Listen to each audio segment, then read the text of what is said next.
For 10 hours, I interrogated Commander Gaw, but I could trick him into revealing nothing. Instead of confessing to killing the actress and her children, he only said that they flew away on a big bird to a land of make-believe. But I'd get him to talk eventually. If it's one thing we have no shortage of in North Korea, it's forever. So I hung up my smock at Division 42 and made haste for the subway, hoping to make it home before Pyongyang's power went out for the night. The Kwangbok station, with its beautiful murals of Lake Samji, was my stop. An old woman grilled green onion tails on the sidewalk, and I caught the traffic girl switching her blue sunglasses for an amber-tinted nighttime pair. On the streets, I bartered Commander Gaw's military medals for cucumbers and sesame paste. Apartment lights came slowly to life, and you could see that no one lived above the 9th floor of their buildings. The elevators never worked, and if they did, the power was bound to go out, trapping you between floors. My building's name was the Glory of Mount Pektu, and I was the sole occupant of the 22nd floor, a height that made sure my elderly parents never went out unattended. It didn't take as long as you'd think to climb the stairs. A person can get used to anything. Inside, I cooked my parents' dinner.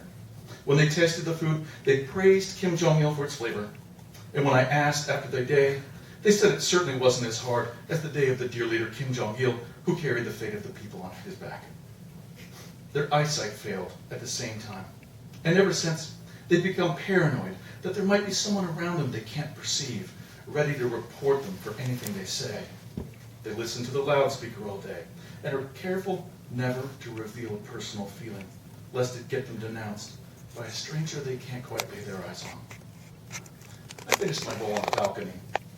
I looked down upon the rooftops of smaller buildings, which had been sprouting with green as part of the Grass in the Meat campaign. All the goats on the roof across the street were bleating because dusk is when the eagle owls come down from the mountains to hunt. The loudspeakers tell us citizens not to feel for these lambs, brought so young through life. Neither are we supposed to feel for the mama sheep, all their love and labor for nothing. Not even should we sympathize with the eagle owl, whose duty it is to live by devouring others. The lesson for us citizens is instead a happy one, that by the loss of inattentive and disobedient lambs, the ones on the other rooftops are made stronger. Over the next week, I made little progress with Commander Gaw. He refused to tell us the location of the actress's body. On Thursday, a citizen was apprehended with a cell phone, which he claimed Commander Gaw had given him for safekeeping. I opened and closed the phone on the subway ride home. I'd never held a cell phone before. The battery was long since dead, and I couldn't help thinking that all I wanted to know was stored in its memory, but how to get it to talk. My parents' vision had become so bad that when I arrived home, I had to tell them that night had fallen. I helped them to their cots, placed side by side near the stove, and once settled, they stared at the ceiling with their blank eyes. My father's eyes have gone white, but my mother's are very expressive, and I sometimes suspect that maybe her vision isn't as ruined as his. I lit a bedtime cigarette for my father. He smokes consoles. That's the kind of man he is. Mother, father, I told them, I have to go out for a while. My father said, may the everlasting wisdom of Kim Jong-il guide you. Obey the curfew, my mother said. I had Commander Gaw's cell phone and a wedding ring, and his wedding ring in my pocket. Mother, I said, can I ask you a question? Yes, son. How come you never found a bride for me? Our first duty is to country, she said, then to leaders, then to, I know, then to party, then to the charter of the Workers' Assembly, and so on.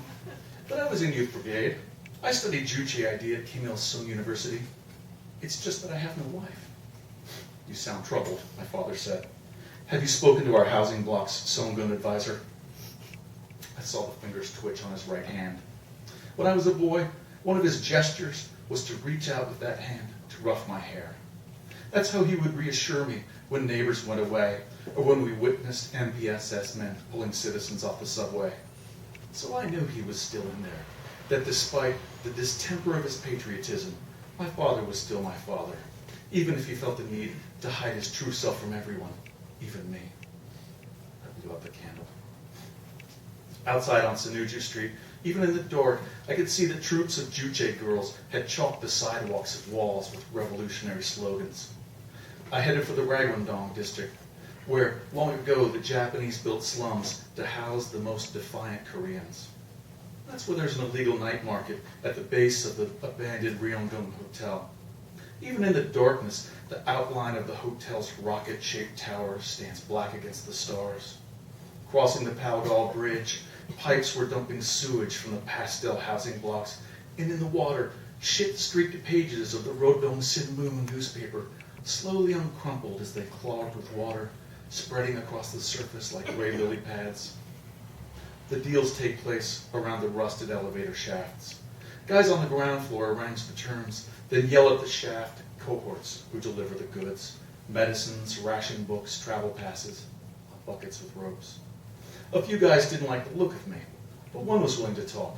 He was young, and his ear had been notched by MPSS agents. I handed him Commander Goss' cell phone.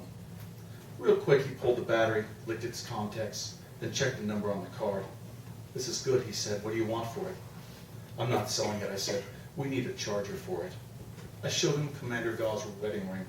He laughed. "Unless you're selling the phone, get out of here." Several years ago, after an April 15th ceremony, the local Pubyak squad got drunk at Division 42, and I took the opportunity to lift one of their badges. The Pubyak were a squad of old veterans with silver flat tops who could fuck with anyone they wanted. So the badge came in handy now and then. I pulled it out now and let it gleam in the dark. I said I need a phone charger. "Let me see this," he said, and took the badge.